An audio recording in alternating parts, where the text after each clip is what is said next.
Millions of people live in this city. They all look alike, all crushed under the same artificial, synthetic sky.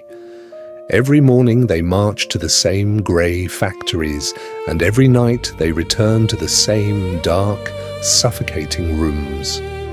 For a long time, I pretended to be one of them. I wore their masks, walked their streets. But I am not one of them. The blood rushing through my veins does not belong to this world. I don't need to look at the stars to know this. I know it, because whenever I feel anger or when the pain becomes too much to bear, the reality around me begins to bend.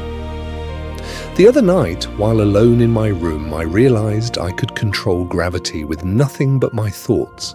Metal scraps on my desk floated, droplets of water suspended in mid-air. The very technology they worship, the ones they spend billions to build, I can manipulate with a mere blink of an eye. I possess immense, terrifying power. Yet this power did not grant me a kingdom. It did not give me a throne. It only gave me a profound, crushing loneliness. Because a man is never more alone than when he has no one to share his strength with. The place where you do not feel you belong is your exile, and I am in the deepest exile of this cybernetic wasteland. Every single day, I search for that inner voice whispering that I am meant for something else. I had to hide my powers. If the overseers of this city ever discovered the anomaly inside me, they would turn me into nothing more than a lab rat. So, I chose silence. Until today, when I heard a woman's desperate scream in that dark, neon-lit alleyway, I couldn't just watch. The city's ruthless mechanical guardians had cornered her. She was helpless, trapped in the clutches of the system. I simply reached out my hand. I let the alien force within me break free. The moment those massive steel robotic hunters detected the pulse from my mind, they crumpled like worthless pieces of paper. Sparks flew into the night and the shriek of tearing metal echoed through the alley. I saved her. I pulled her back from the edge of death, but she didn't thank me. As she stumbled to her feet, there was no gratitude in her eyes. There was only pure, primal terror. She didn't look at me as a savior. She looked at me as if I were a monster, a living nightmare. She backed away, turned, and fled into the darkness.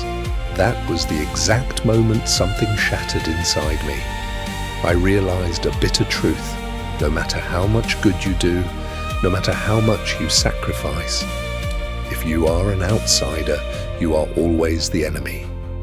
In their eyes, I was not a hero. I was just an untamed threat. I was left completely alone in the street, standing among the twisted heaps of metal and dying sparks. As the toxic rain hit my synthetic skin, the feeling of exile grew heavier than ever. Right then, a static glitch flickered on the broken screen of the crushed Guardian. This signal wasn't coming from the city's mainframe. It was coming from much further away, from beyond the stars, out of the dark void. The blue frequency lines on the monitor began to pulse in perfect, haunting sync with my own heartbeat. And then, a single set of coordinates appeared on the screen, my home. It was finally calling me. But leaving meant leaving behind the only world I knew, to walk into the absolute unknown. And I didn't know yet. The place where I belonged was waiting to test me with a trial far greater and far darker than this world ever could.